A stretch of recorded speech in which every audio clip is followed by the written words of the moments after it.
ఇలా చాలా మంది ఒక్కొక్క టెస్టిమనీ అయితే ఉంటుంది కొత్త ఒక్కరికి. సో విందాం మేడం.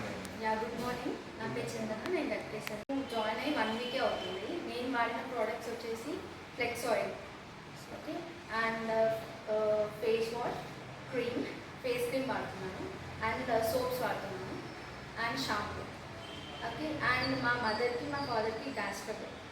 సో వాళ్ళకి కూడా మేము సజెషన్ చేసింది ఏంటంటే aloe vera and Amla products. And మా ఇంట్లో అందరు కొంచెం అంటే బయట ఫుడ్ తినే వాళ్ళు ఎక్కున్నారు. సో కొవ్వు అఫ్కోర్స్ అందరికీ ఉంటుంది. సో వాళ్ళకి మేము సజెస్ట్ చేసింది ఫ్లెక్స్ ఆయిల్ ప్రోడక్ట్ ఒకటి. అండ్ అంతే. Thank you. అంటే తగ్గిందా మళ్ళీ చెక్ చేసుకున్నారా? 1 వీకే అవుతుంది కదా. మా మదర్కి అయితే కొంచెం డిఫరెన్స్ అయితే ఉంది ఫేస్లో. ఎందుకంటే మా మమ్మీకి కొంచెం ఇక్కడ మచ్చలు ఉంటాయి, మాకు మచ్చలు అంటారు కదా, మా మచ్చలు ఉన్నాయి. సో కొంచెం డిఫరెన్స్ ఉంది. 1 వీకే అవుతుంది. ఓకే. ఫ్లెక్స్ ఆయిల్ అంటే మేము అందరు వాడుతున్నాం ఇంట్లో. మా ఫాదర్కి అయితే గ్యాస్ ట్రబుల్ అయితే ఉంది. సో అది కూడా కంట్రోల్ అవుతుంది. అలోవెరా అండ్ ఆమ్లా కొంచెం డిఫరెన్స్ అయితే ఉంటుంది. అంటే ఇప్పుడే కాబట్టి మేము చెప్పలేము. ఆయిల్ కూడా తీసుకున్నాం. ఆయిల్ కూడా చాలా బాగుంది. మేము చాలా డిఫరెన్స్ చూసాము ఆయిల్ వల్ల. గ్యాస్ ట్రబుల్ అవుతుంది. అవును. Thank you.